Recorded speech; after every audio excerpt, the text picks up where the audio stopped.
When Ed and Debbie got back to camp the next day, they got some interesting news. There weren't enough campers for the week to keep every counselor busy. They could either take the week off, or they could join a small group of teenagers on a 100-mile whitewater canoe trip down the New River. They looked at each other and smiled. Putting in the river at Radford, Virginia, the group was to make its way 100 miles downstream through several Class 2 and 3 rapids, across the state line, and into the calm waters of Bluestone Lake. They would take out the bottom of Gasline Hill and walk up to the camp lodge. That week was a hazy blur of happiness for Ed.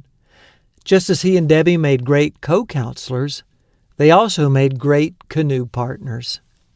He fell in love with the sight of her long, sun-kissed back as she sat in the bow and pointed out rocks. They worked together effortlessly, maneuvering through the rolling white water and bubbling eddies. In the evening, they pulled their tired bodies ashore and relaxed in the firelight, listening to the music of the river as it flowed by. On the water, they talked and talked, covering topics from Christmas traditions to future plans. Each bend opened a new vista of tree-covered slopes and rocky cliffs. Each mile opened new horizons in Ed's heart. By the time they paddled the last few miles of still water down to Bluestone Lake and pulled up at the takeout point, Ed was convinced Debbie was God's answer to his prayer and that one day he would make her his bride. God's grace had been sufficient. Ed and Debbie dated long distance in the days before Facebook and texting. They wrote long, mushy letters that passed from Ed's college in North Carolina to Debbie's in Kentucky and back. They made cassette tapes and traded them back and forth. Once, Ed learned that a friend was driving from St. Andrews to a business interview in Cincinnati, Ohio. He skipped class to ride along. It was a 22-hour round trip for an 18-hour visit, but he was in love, and nothing else mattered. The next summer they were back at Bluestone, but the director had the sense to put them in different groups. That didn't stop them from catching quick meetings during the week and going on long walks on the weekends. Their favorite rendezvous on a hot afternoon was the walk-in cooler behind the kitchen, where they shared a dreamsicle and a couple of cool minutes together. They returned to college in the fall, Ed for his final year and Debbie for her next to last. At Thanksgiving, Ed traveled by bus to Barbersville, West Virginia, Debbie's hometown. She picked him up out on the highway in her dad's old Oldsmobile. When they pulled into the drive at 1402 Long Street, Ed got a surprise. Debbie's father, her brother, 2 male cousins, an uncle, a great-uncle, and her grandfather were lining the sidewalk from the driveway to the front porch. With the most serious expressions, they shook Ed's hand firmly and searched his face for any hint of insanity or criminal inclinations. He reached the end of the gauntlet, his hand aching, but happy to have passed the test. They didn't know it, but he carried a diamond ring in his pocket. Debbie's dad, Bill Plyburn, was to become the mayor of Barbersville in time. He was a man who knew his own mind.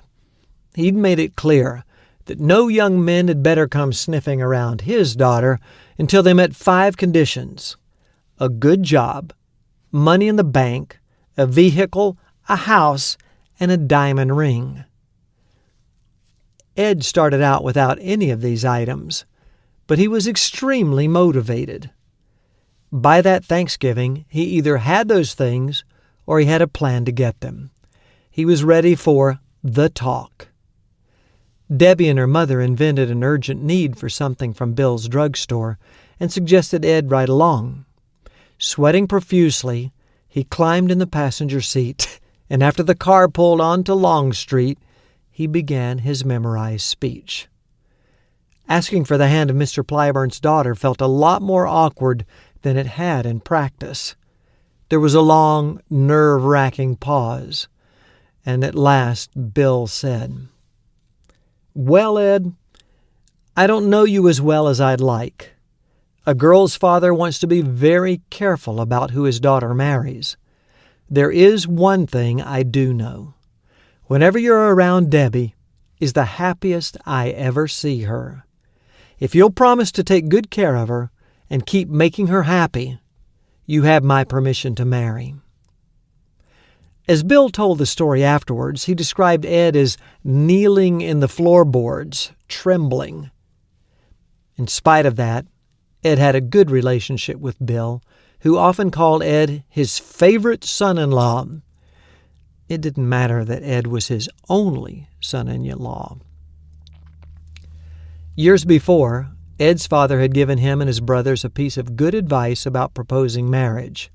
He'd said, "Boys, when the time comes to pop the question, whatever you do, don't take the girl to a romantic restaurant.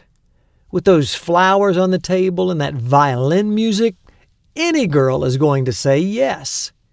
No, that's not the way to be sure you have the right one. What I recommend is this. On the hottest day in August, load your girlfriend up with a 50-pound backpack and take off hiking down the railroad tracks. Once you've walked about 10 miles and she's just about ready to drop, you pop the question. If she says yes, she's a keeper." Ed had missed the August date, but before sitting down to Thanksgiving dinner, he invited Debbie to slip away with him for a few minutes. Walking hand in hand through the drizzle of a remarkably unromantic afternoon, they made their way to the railroad tracks. Standing on the damp cross ties, Eddie shifted the umbrella to his left hand and reached into his pocket. Pulling out his grandmother's diamond ring, he opened the box and looked into Debbie's big green eyes. "I'm still crazy about you," he said. "I want to spend the rest of my life with you. Will you marry me?" This time, there was no pause. She wrapped her arms around him, and after a big kiss, she said, "I'm crazy about you too. Yes." Little Eddie had grown to become Eddie. Eddie grew to be Ed. He married Debbie Kay Plyburn on the 23rd of June, 1979, a day of afternoon storms and rainbows of promise. He was no longer a boy. He was now a married man. Ed and Debbie drove off in a red pickup truck to a little home perched on top of Droop Mountain. They were both going to teach school in a hamlet called Hillsboro, West Virginia.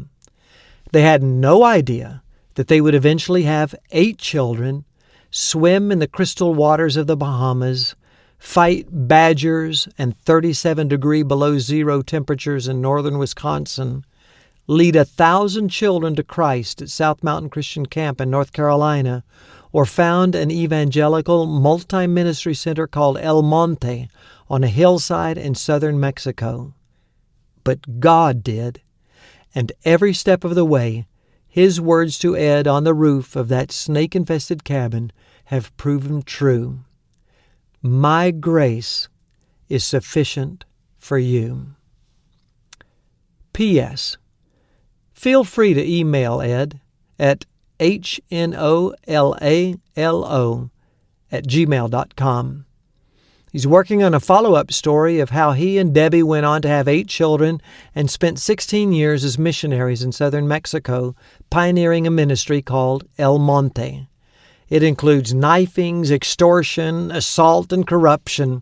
It is also filled with inspirational stories of the miraculous power and provision of God.